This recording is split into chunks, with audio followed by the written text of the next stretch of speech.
55 রোজ আমাদের আজকের এই মানববন্ধনের থানা থেকে এখানে লোকজন আসে, এটি একটি শিল্প কর্মের জন্য আসে।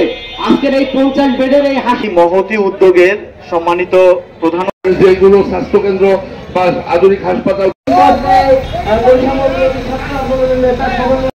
সেই কারণেই আমরা এই হাসপাতালের ভবন পুনর্নির্মাণের দাবি জানাই।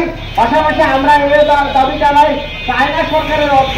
দেখেন 1998 সালে এই স্বাস্থ্য কমপ্লেক্স প্রতিষ্ঠিত হওয়ার পরে সেখানে 31 শয্যা থেকে 50 শয্যা বিশিষ্ট হয়েছে।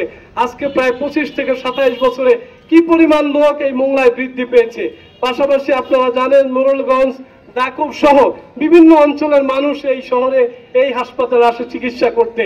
সরকারকে দাবি জানাই এবং আপনারা জানেন ইতিমধ্যে আমি স্বাস্থ্য অধিদপ্তরে কথা বলেছি, সেখানেও আমরা একটি অ্যাপ্লিকেশন দিয়েছি যাতে দ্রুত জনবল সংকটের কাজটি এগিয়ে যায় এবং দ্রুত যাতে জনবল আসে এবং এই স্বাস্থ্য চিকিৎসার মান যাতে আরো বৃদ্ধি পায়।